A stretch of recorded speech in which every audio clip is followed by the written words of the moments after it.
Bonjour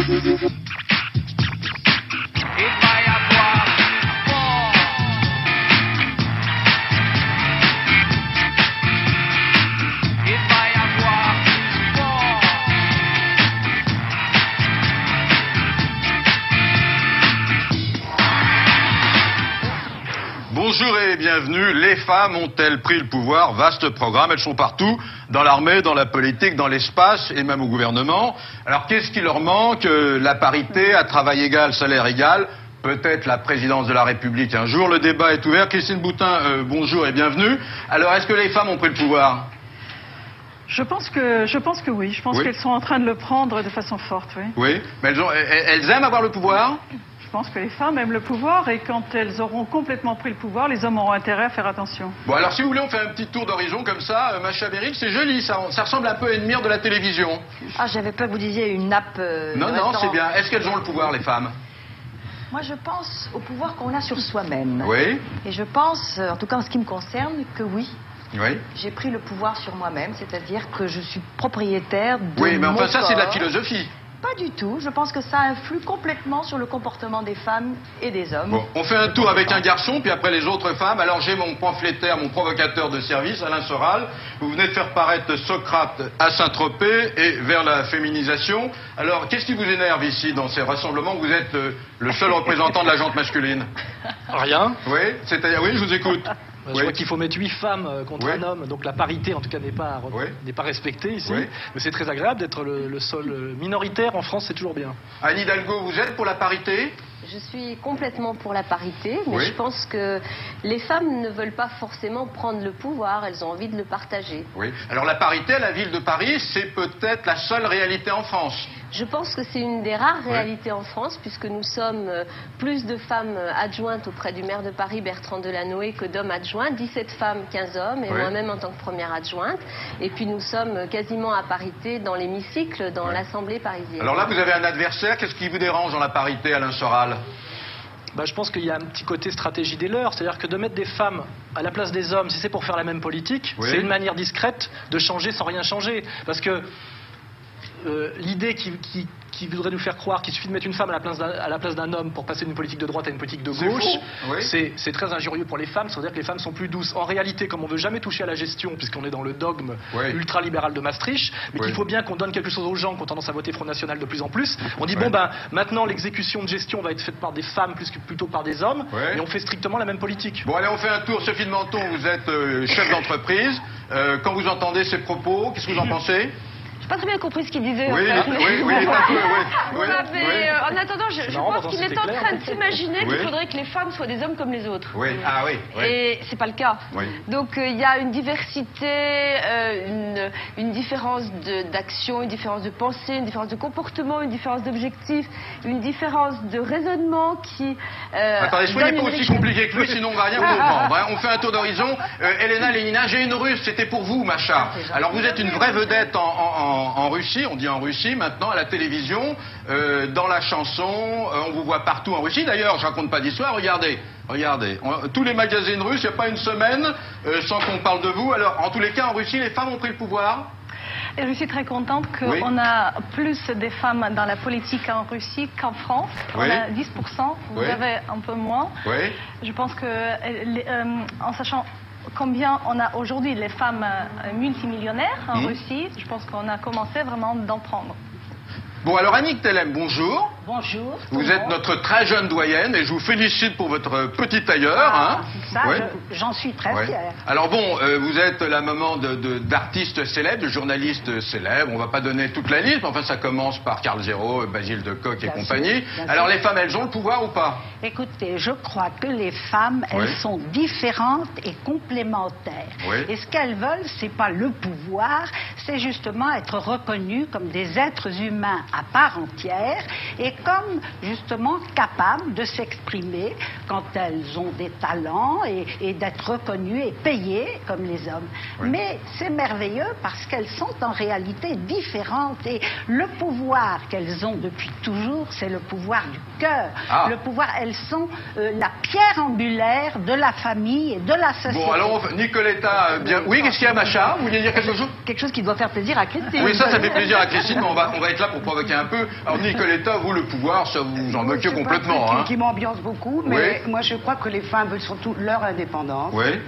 Et il faut espérer que les femmes, excusez-moi madame, qui sont au pouvoir, à cause de cette parité, on va en avoir de plus en plus, et c'est très bien.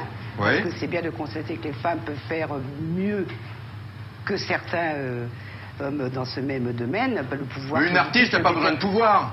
Non, on a besoin d'indépendance. Bah vous l'avez. Toutes les femmes. Et j'espère que les femmes politiques, elles ont un grand rôle important, c'est surtout de travailler au sein du pays pour aider les autres femmes. Il ne faut pas oublier qu'il n'y a pas beaucoup de femmes qui ont le pouvoir. Des millions et demi, toutes les femmes sont asservies, toutes les femmes ont vraiment des soucis. C'est pas vrai qu'elles ont le pouvoir. Il y a quelques femmes merveilleuses qui ont l'éclat et surtout l'intelligence et la force. Macha, vous êtes d'accord avec ce que vient de dire Nicoletta? Mais c'est dur, il y a encore tellement de choses à faire. Effectivement, les artistes jouissent d'un statut un peu particulier parce que... mais c'est un peu apparent. Le pouvoir d'un artiste, c'est souvent un peu fourni par les autres, par les médias, par les metteurs en scène. C'est pas, je crois beaucoup plus que j'exerce, disons, ma position de femme de pouvoir en écrivant ou en m'exprimant ici que à travers les films que je fais.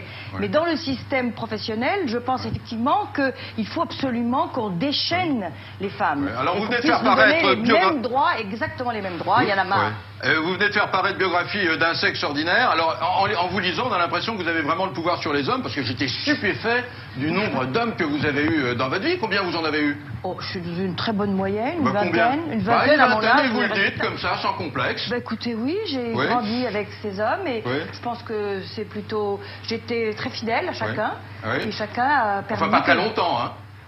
Ah bah oui, si vous faites le compte. Alors, si vous voulez qu'on parle de ça, je pense que c'est plutôt eux qui m'ont plaqué que le contraire. Oh, c'est pas vrai, j'ai du mal à le croire. Mais bien sûr que si, je l'explique dans mon livre pourquoi, c'était plutôt une question dramatique. Mais je crois que les femmes ont aujourd'hui cette honnêteté de dire qu'on n'aime pas qu'un seul homme dans sa vie et que d'ailleurs, si ça va pas, eh ben on le quitte. Ne me racontez pas d'histoire, vous avez... Oui, Annick Tellem. Ah, moi j'ai été mariée 50 ans avec le même homme. Je l'ai connu à 17 ans, je l'ai enterré il y a quelques années parce qu'il était plus âgé que moi.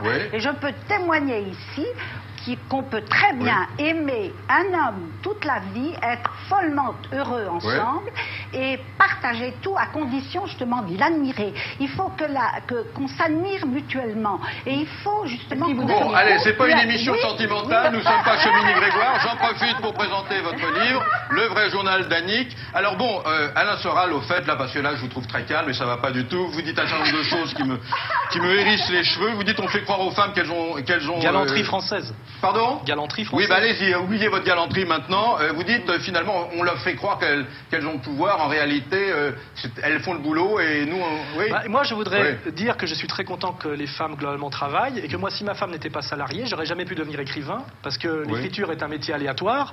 Et c'est parce que ma femme se crève la paillasse 8 heures par jour dans un emploi salarié assez débilitant que je peux rester homme au foyer à travailler. Donc, plus les femmes travaillent, plus je suis content parce que le but de l'humanité, c'est quand même d'échapper au travail. C'est pas pour rien qu'il y a de l'exploitation de classe et des rapports nord-sud. Donc, qu'on nous dise que le travail c'est la liberté, ça me rappelle ce qu'avait marqué au petit moment de Switch, vous voyez. Moi, je pense qu'on a dit, il y a une petite manipulation quand même quelque part dans tout ça, qui est de dire aux femmes, allez bosser, c'est génial. Ça me rappelle un peu le stakhanovisme dans les sociétés soviétiques. Mais elle n'a pas connu ça, elle est trop jeune. Elle sait de quoi je parle. Alors, c'était pas ça le stakhanovisme. Vous qui êtes si cultivé, soi-disant. Qu'est-ce que c'était le stakhanovisme? C'est pour transposer. Celui qui travaillait le mieux et le plus. Eh ben, les femmes aujourd'hui font du stakhanovisme pour prouver leurs compétences, elles travaillent plus que les hommes. Pas du tout, elles adorent ça, elles sont passionnées. En entreprise, elles jouent ce rôle objectif de stakhanovisme. Mais non, parce qu'elles rénovent les systèmes du travail.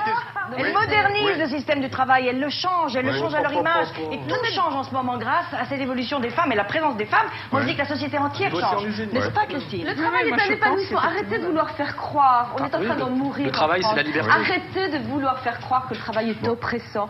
Ça dépend lequel, madame. Le vôtre. Non, mais le vôtre, mais on essaie tous de s'enrichir. Beaucoup de femmes qui sont caissières parce qu'elles ont 2 gosses à nourrir, le mari qui s'est barré parce qu'il a fait 68 et qui vit dans un HLM et qui de toute façon n'ont pas les moyens d'échapper au travail, c'est-à-dire à l'impératif de production. Anne Hidalgo, c'est ça qu'on cache. Donnez-lui la parole, sinon il va la garder pendant 1 heure. C'est très compliqué tout ce Oui, il est assez compliqué, il est tourmenté. Moi je crois, comme l'a dit Nicoletta, comme l'a dit Macha, que les femmes ont pris leur indépendance. Et c'est vrai qu'en France, on a cette chance d'avoir pu finalement entrer très massivement dans la vie professionnelle. Et ça donne après des droits, ça donne la capacité de peser sur sa propre vie, de ne pas subir. Je peux me permettre de faire une petite remarque sociologique. C'est vrai pour les femmes des classes sociales élevées travaillent par choix. Laissez-moi finir, s'il vous plaît. Pas de machisme primaire. Et les femmes des classes sociales élevées, travaillent par volonté, ça y a pas de problème. Mais les femmes des classes sociales basses travaillent par nécessité. Et elles ne font pas le même travail. Parce qu'on n'a jamais... Madame est chef d'entreprise. Les hommes aussi, bien sûr. C'est-à-dire que ce qui compte, c'est de savoir de savoir si on est né riche ou pauvre, c'est tout. Et pour les pauvres, on est soumis violemment à l'impératif de production, hommes comme femmes. Et d'ailleurs, chez les pauvres, les femmes ont toujours travaillé. Alors attendez, oui, Annick. Que les femmes ont travaillé. Attendez, nous avons notre jeune doyenne ici. Vous me coupez la parole, je suis désolé, on se ferait dans un poulailler. Allez, c'est un parfait coq, alors. Ça, c'est très macho, ce que vous venez de dire, Alain. Alain, c'est très macho, là. Bien sûr. Oui, Annick, allez-y.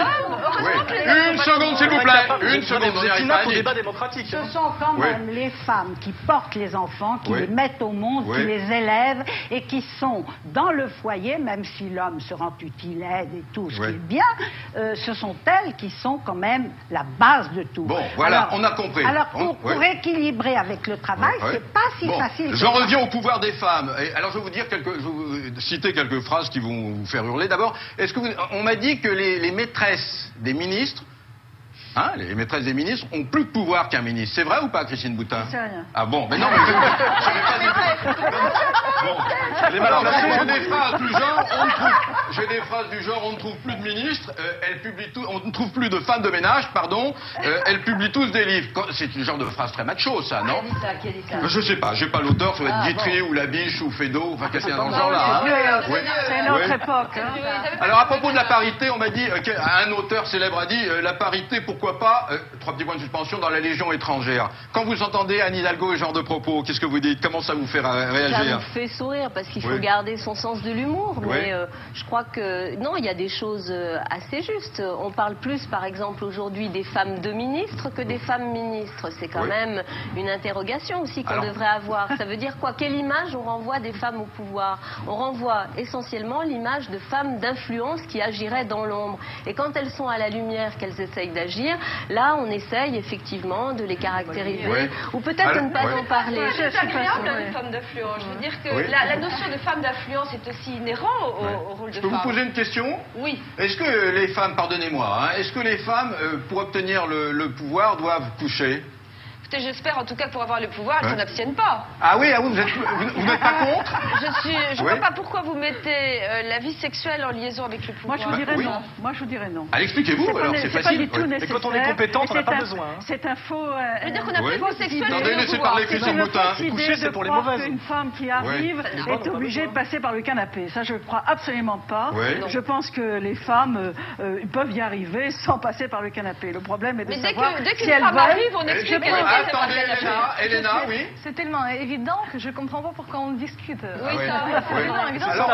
C'est évident. C'est ce pouvoir de coucher avec le pouvoir tellement solide. Comment ça? Eux-mêmes sont très inquiets. Ah, vous pensez? Ah oui, alors ça, je... Et les hommes, mais les hommes ont pas moins de se consacrer à leur beauté maintenant, puisqu'ils travaillent un peu moins. Moi qui ai voté contre la parité, je dis que la seule vertu de la parité, ça va être de protéger les hommes. Voilà, je vous le dis très clairement. Vous êtes d'accord ou pas, Nicoletta? Vous êtes d'accord? Oui, bon, la parité, ça peut être... Alors, dangereux parce que c'est aussi une chose de complaisance peut-être de la part des hommes. Oui. Alors on dit que les femmes remplacent de plus en plus les hommes dans des secteurs plus féminisés, alors médical, presse, judiciaire, etc. C'est vrai ça, Sophie de Menton, vous qui êtes chef d'entreprise? Qu'est-ce qui est vrai? Mais est-ce que les femmes, on les voit de plus en plus souvent maintenant dans le milieu juridique, dans le milieu social, dans le milieu éducatif? Il y a des secteurs, si vous voulez, il y a objectivement des secteurs où les femmes excellent, où elles sont à l'aise, où elles sont meilleures. Arrêtons de vouloir mettre les talents à équivalence. Les talents ne sont pas les mêmes. C'est vrai qu'en juridique, elles sont formidables, en communication, elles sont formidables. Enfin, des femmes chefs d'entreprise. Je suis convaincue que lorsque les femmes rentrent dans une carrière médicale, etc., elles prennent toute la place. Et que les hommes auront des difficultés à rester. Je ne crois pas du tout qu'il y ait de risque pour aucune des deux espèces, mais je ne crois pas qu'on prenne la place des hommes du tout. Alors, on occulte quelque chose. Oui, allez-y, Alain Soral. D'abord, la féminisation, c'est une conséquence de la montée du tertiaire, parce que les emplois de bureau... Soyez simple, hein, soyez simple pour les téléspectateurs. Bon, alors, pas l'université, dans les Paris 7. Oui, allez. Dans les secteurs... Sinon, vous traduisez si je ne comprends pas. Ça dépend si vous voulez que je dise des bêtises, je peux faire comme elle, mais si vous voulez intelligent... C'est un petit pic. Dans les secteurs qui produisent de la valeur ajoutée, c'est-à-dire les sciences dures, les ingénieurs, etc., il n'y a que des hommes. Ah oui. Non, mais il a dit quelque chose de très touchant, je voudrais le souligner. Je pense que les femmes autorisent maintenant les hommes à se féminiser, à dire je ne sais pas, à dire je ne suis pas celui qui va payer forcément l'addition au restaurant. C'est pas encore gagné. Oh si. Et donc je pense que vous êtes l'exemple vivant de cela. Vous avez dit que vous écrivez grâce à votre épouse. Et bien alors bravo à elle d'ailleurs et d'être une femme aussi intelligente. J'essaie de gagner de l'argent avec mes livres pour qu'elle puisse arrêter de travailler parce que ça la fatigue. Bon, alors attendez, j'ai une question importante à vous poser quand même. Les femmes au pouvoir, Anne Hidalgo, est-ce qu'on peut imaginer dans un temps relativement court une femme présidente de la République chez nous, ici en France? Alors réponse. Je l'espère, oui. Alors, comme dans les pays musulmans en quelque sorte. Comme dans les pays musulmans, c'est là où il y a eu le plus de femmes de pouvoir, c'est dans les pays musulmans. Donnez des exemples. Indira Gandhi, Benazir Bhutto, en Turquie. C'est-à-dire que ce qui est étrange, c'est là où il y a le moins de femmes de pouvoir finalement, c'est aux États-Unis, là où il y en a le plus, c'est dans les anciens pays socialistes. Enfin, Madame Thatcher. Et dans les pays islamistes. Alors une question s'il vous plaît, puisqu'on fait un tour d'horizon géographique. Elena, je crois savoir qu'en Russie, il y a une femme milliardaire qui a fait fortune dans le gaz, hein? Oui, tout à fait. Mais on a aussi des femmes qui sont multimillionnaires dans le secteur. Bon, on a une chanteuse, on a une écrivain, on a une femme médecin. Le vice-premier ministre est une femme? Tout à fait. Oui. Avant, il y avait des femmes générales. Dans le... vous savez tout, Alain Soral. C'est formidable. Cosmonaute, la première femme cosmonaute, je vous dis, c'est une Russe. Alors dites-moi, est-ce que le président Poutine aime bien les femmes? Je n'ai pas le droit de révéler tout. Surtout que je suis pas. Vous n'êtes pas du KGB quand même, rassurez-moi.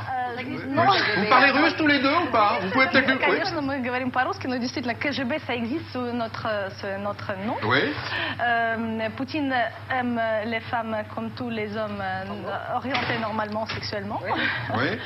Oui, mais je pense que vraiment une femme apparaît plus en plus en Russie dans le business. Alain Soral. Je voulais faire une petite remarque, c'est qu'il y a un pouvoir des femmes qui est en déclin dans nos sociétés occidentales, dont Mme Tellen parlait, c'est le pouvoir de la matriarche, le pouvoir de la mère, parce que plus les femmes existent en tant que travailleuses et moi en tant que mère, parce qu'elles font de moins en moins d'enfants, plus elles gagnent un pouvoir incertain et elles perdent un pouvoir par contre qui était établi historiquement, notamment dans les sociétés traditionnelles, qui est le pouvoir de la mère, de la matriarche. Non, mais je fais un constat sociologique. Alors une question, Sophie Menton. Et madame l'incarne parfaitement. Elles vivent plus longtemps les femmes d'abord. Répondez-lui, oui. À l'heure actuelle encore, dans toutes les sociétés, toutes les religions et tout, regardez combien la mère est respectée. C'est ce que je suis en train de dire. Vous êtes d'accord. Dites-moi, quand une femme a le pouvoir, Sophie de Menton, c'est souvent plus sévère qu'un homme. Il y a des abus de pouvoir. Quand une femme est un petit chef, c'est terrible, non? Non, expliquez-vous. Un petit chef, c'est bien pire. D'abord, le harcèlement sexuel, on n'est pas spécialiste, nous. Donc, je ne crois pas du tout. Vous êtes sûr de ce que vous venez de dire? Absolument, oui. Attendez, moi, je voudrais poser la question. C'est lié à un problème mécanique qui est ce qu'on appelle le pénis, quoi. Et heureusement qu'il n'y a qu'un seul homme, si on était tous comme ça, on n'en veut plus du tout. Je veux dire, il les représente très mal. Je crois que les hommes, c'est pas ça. C'est pas ça, les hommes. Bon, l'abus de pouvoir, ça existe chez les femmes ou pas? Je pense que ça existe parce que, franchement, les femmes ne sont pas meilleures que les hommes. Je crois qu'elles apportent une richesse qui est la richesse de notre société, qui est composée d'hommes et de femmes, et qu'il n'y a aucun lieu dans notre société qui devrait exclure tel ou tel sexe. Donc voilà, moi je ne veux pas qu'on continue à opposer les hommes aux femmes. Non, moi je peux vous dire que comme femme politique, je peux témoigner que les hommes aujourd'hui acceptent d'être dirigés, d'avoir un patron femme. Ça c'est clair. Vous avez beaucoup d'hommes sous vos ordres? Bien sûr. À l'occasion de la campagne présidentielle, Dieu sait, j'ai eu une équipe importante. Et actuellement, j'ai une équipe plutôt d'hommes. Ils obéissent déjà à leurs femmes dans le couple. Donc, il n'y a aucune difficulté par rapport à ça. À 50 ans, la femme prend toujours tendanciellement le pouvoir sur l'homme, et dans les vieux couples, c'est toujours la femme. Mais on a très besoin les uns des autres, parce qu'on se complète. Oui. La femme est plus intuitive, l'homme est plus... C'est fou. Il faut se méfier, ça, de cet essentiel. C'est vrai. Macha, Dans les équipes de cinéma, maintenant, il y a vraiment 55 ans. Il y a autant de femmes que d'hommes, et des femmes qui font des métiers qui étaient vraiment parmi les réservés aux hommes. Si vous voulez, vous pouvez parler en russe toutes les deux, hein, ça ne me dérange pas. Allez-y, vous pouvez on fera la traduction. Parmi les réalisateurs, on n'a pas beaucoup de femmes encore. On a 90% des hommes réalisateurs. C'est pas une bonne chose. Même si on a Écoutez, moi je voudrais vous poser une question. Qu'est-ce qu'il dit, lui? Il est un peu spécial. Je voudrais vous poser une question. Franchement, dans un couple... Mais qu'est-ce que ça veut dire cinéma de femmes? Il n'y a pas de cinéma de femmes. Il y a des femmes. Il y a des femmes talentueuses et des femmes moins talentueuses. Mais il y a des femmes qui font des films extraordinaires, avec des sujets très originaux. Il y a une grosse différence entre ce qu'on appellerait le cinéma de femmes et le cinéma d'hommes. C'est une tendance au psychologisme dans l'art féminin, c'est-à-dire à toujours occulter... Je vous l'ai déjà dit. Elles ne comprennent pas, ces dames. Pourquoi sous prétexte qu'il y a des femmes en majorité, on doit faire baisser le niveau? Prenez les exemples. Vos généralités, elles sont bêtes. Prenez des exemples. Je me demande si vous aimez les femmes. Moi, j'aime bien la phrase de Françoise Giroud qui disait « L'égalité sera vraiment atteinte le jour où il y aura des femmes incompétentes à des postes de responsabilité. » On y vient, oui, Elena. Et c'est là-dedans aussi que se jouera l'égalité. Pour notre seul homme, il faut dire qu'il aime les femmes. Il m'a invité, il m'a proposé son numéro de téléphone. Voilà, bah tiens, bravo. Voilà, vous profitez de souhait. Mais vous n'avez pas sûr. Je suis pas sûr que ce soit un bon exemple. C'est probablement pour un bel niveau. Pendant que sa femme bouge, lui... Bien sûr, évidemment. Le cocu, c'est celui qui travaille. N'oubliez pas ça. Ah oui. Mais en fait, rien n'a changé parce que dans un couple, quand on parle des femmes et du pouvoir, vous n'avez pas le sentiment que ce sont toujours les hommes qui disent on va aller en vacances à tel endroit. Non, le chèque qui arrive dans le... C'est fini, ça. C'est fini. Je pense que vraiment le couple a changé beaucoup et a évolué en fonction de ça, justement. Et c'est merveilleux. Moi, je suis très enthousiaste de ce qui se passe maintenant. Je pense que l'avenir du couple ça commence. D'où Bridget Jones, vous voyez. Oui, vous dites solitude effrénée des femmes. Vous disiez quelque chose tout à l'heure, moi qui m'inquiète un peu. Je réfléchissais en même temps que vous le disiez. Je suis pas si sûre que j'ai envie d'une féminisation des hommes. Vous disiez j'aime bien l'idée. Je suis pas si sûre. Moi je veux pas d'un type qui décide pour moi et qui pense qu'il sait mieux que moi. Et de toute façon, il ne sait pas mieux que moi. Mais c'est tout. J'ai pas dit ça, mais la féminisation des hommes est quelque chose qui ne me plaît pas du tout. Elena, vous n'avez pas le sentiment... Moi non plus, je suis d'accord avec vous, Sophie. Une chose très simple. Tiens, Nicoletta, vous n'avez pas le sentiment que c'est toujours un homme qui va aller faire la cour à une femme et jamais le contraire de façon générale? Vrai ou comment c'est fini? C'est pas vrai. Il y a bien longtemps que j'affiche plus, je ne drague plus, je suis très bien. Moi, je suis très ringarde. Mais quand j'étais plus jeune, La statistique... une femme, quand elle veut quelque chose, on se fait du regard montrer qu'on est intéressé. C'est une égalité. Il y a autant... En Russie, vous voulez dire? En Russie, on a une chose qui n'existe pas en France, à Paris actuellement, c'est les bars, des clubs avec le striptease masculin pour les femmes. Ah oui, écoutez ça, on peut attendre encore un autre temps. C'est le progrès. Oui, à propos, le fait qu'un homme fasse la cour à une femme, c'est vrai que vous êtes très très libéré, parce que quand je lis votre livre, je vois qu'à Hollywood, vous avez sauté sur une star, c'est-à-dire que sans complexe, on peut donner son nom peut-être, puisqu'il est plus de ce monde, c'est Dean Martin. Vous n'avez pas honte, franchement? Pas du tout. Regardez-moi dans les yeux. À ce moment-là, je savais que le temps était court, qu'on n'aurait pas beaucoup de temps, et puis, de toute façon, il se passait quelque chose entre nous. Je savais qu'il y avait déjà le feeling. Vous saviez la même femme, je crois d'ailleurs. Oui. Bravo. J'ai fait le premier pas, et je crois que ça arrive de plus en plus souvent que les femmes fassent le premier pas. Et non seulement ça, mais qu'elles aussi cherchent, qu'une femme chasse. Je pense que c'est une chose tout à fait...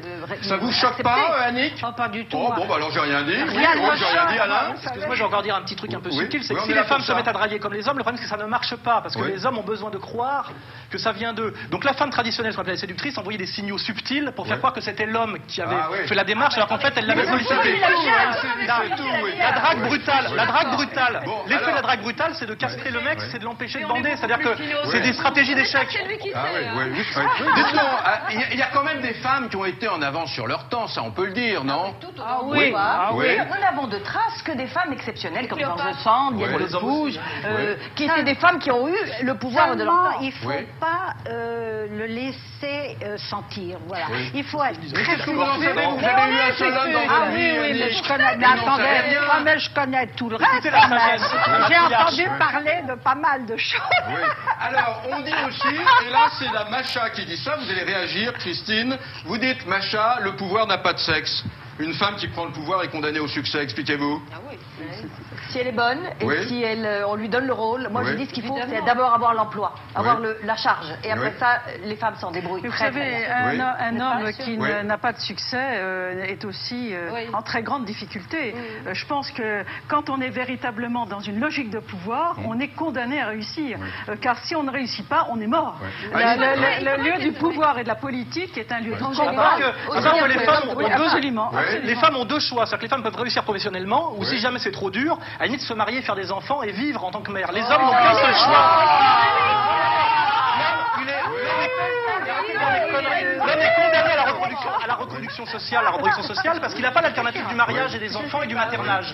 Et c'est pour ça qu'il y a beaucoup plus de SDF hommes dans la rue que de femmes. Parce qu'il y a beaucoup de femmes SDF qui échappent à la misère de la rue par l'allocation parentale et l'allocation de mère isolée. C'est-à-dire que faire un enfant pour une femme pauvre, ça peut être un moyen d'échapper à la misère. Donc les femmes ont deux possibilités, les hommes n'ont qu'une. Soyez galant, s'il vous plaît. Je dis des choses sérieuses, moi. Ayons pitié de lui et des hommes en général. Car les hommes ne procréent que par procuration. Nous savons que nous pouvons procréer. Tandis qu'ils ne peuvent pas. Alors c'est une condition dramatique dont ils vivent. Ils se sont cachés. Pourquoi est-ce qu'ils nous font mettre des tchadors et des burkas? C'est à cause de ça. Ça cause des Américains. Ils ne sont même plus dans le coup. Comment ça se passe franchement au Conseil de Paris? Parce qu'il y a autant d'hommes que de femmes que d'hommes. Ça doit être terrible, non, pour s'entendre? Terrible pour s'entendre? Non, au contraire. Vous semez la pagaille, j'imagine. Non, je crois. Ce sont des hommes, enfin, non. Oh, écoutez, alors là, vraiment, celle-là, il fallait la faire. Oubliez-le. Vous l'oubliez. Bon, je l'oublie. Non, ça se passe très bien, en fait. Je crois que les femmes, il y a beaucoup de jeunes femmes, en plus, qui n'étaient pas du tout dans la vie politique avant, qui apportent justement un autre regard sur la vie, sur le monde, sur la politique. Et les débats sont très riches. Il y a des tas de sujets. Alors ça, c'est la place de presse, il y a un sujet. Sophie Menton, qui est une libérale, dit que la gauche a été meilleure. Je trouve que la gauche a su vraiment faire émerger des femmes. Non mais Alain Madin va pas être content s'il entend de tels propos. Non, ça m'est un peu égal. Et d'ailleurs, il pense un peu la même chose, je pense. Attendez, je vais vous demander une question. Oui, il y a du boulot. Tiens, il y a une question qui va vous mettre mal à l'aise. Sophie Menton. Alors maintenant, vous étiez au pouvoir. Écoutez-moi un instant. Il n'y a pas un leader de 68 qui soit une femme. C'est tous des hommes. Ah oui, bon, à gauche, je suis désolé, la prochaine révolution sera peut-être féminine, non? Oui ou non? C'est pas romain. L'évolution. Bon, j'ai rien dit. Tiens, Sophie Menton, puisque vous avez la parole, vous la gardez. Vous avez dit, et ça c'est pas malin quand on est à droite, les jupettes ont été choisies comme un casting de cinéma. Et quand il faut virer les ministres, c'est les femmes qui trinquent. Expliquez-vous. Je disais que vous pouvez changer de parti maintenant. Non, le problème, c'est souvent que les hommes politiques, de droite peut-être en ce moment, quand ils veulent mettre des femmes au pouvoir, se précipitent parce qu'ils veulent remplir une fonction, c'est-à-dire mettre des femmes au pouvoir. Et très souvent, ils n'ont peut-être pas le même choix, arrêtez la langue de bois, les jupettes, c'est du décor. C'est un peu décorum. Christine Boutin. J'ai commencé au niveau politique il y a 20 ans. Il y a 20 ans, j'étais la Libye sur une liste municipale. Aujourd'hui, je pense que les choses ont évolué et que l'on choisit bien sûr des femmes, puisque la société est composée d'hommes et de femmes, mais qu'il y a des femmes qui sont choisies pour leurs compétences en termes politiques. Je pense au gouvernement que... Regardez, Madame Alliot-Marie, personne, tout le monde attendait. Attendez, moi, une question. Il manque de femmes. Une seconde. On trouve pas cette femme pour de la politique. On trouve pas cette femme pour faire de la politique. Suffit, oui. Ce qu'on peut dire et qui est vraiment votre sujet, Paul, c'est que les femmes ont envie du pouvoir. Ça, c'est vrai. Statistiquement, c'est nouveau. On a envie de s'exprimer et on a envie, n'est-ce pas? Moi, je crois, ce que je vois, c'est vrai, à gauche, dans les partis de gauche, dans mon parti, c'est que beaucoup de femmes ont envie de participer, ont envie de prendre des responsabilités. Mais c'est vrai qu'il y a eu aussi une période, l'épisode des jupettes, et je crois, nous a toutes traumatisés, à droite comme à gauche, parce que là, c'était des femmes à Libye, et qu'on a viré, qu'on n'a pas mis en situation de pouvoir réussir. Pourquoi la parité n'est pas appliquée essentiellement? Parce qu'on ne trouve pas assez de vocation pour mettre 50% de femmes. C'est une réalité. Par en même temps, s'il vous plaît. Je pense que les femmes doivent montrer l'exemple et que nous avons encore cette responsabilité-là. Et que nous devons donner envie aux femmes de faire de la politique. Ah, vous êtes d'accord avec elle? Je suis d'accord avec vous. femmes, le pouvoir qu'on offre aux femmes n'est pas le type de pouvoir qu'elles aimeraient exercer. On n'offre pas le pouvoir, on le prend, madame. Si on vous l'offre, c'est que c'est pas le pouvoir. Eh ben voilà, c'est le mot de la fin. Merci à tous, merci au Café Bar. Bon week-end à tous. Terminé. Seul contre tous, c'est toujours vainqueur. Mais ça c'est de l'inconscient, vous voyez, on vous offre le pouvoir. C'est que vous l'avez pas, madame.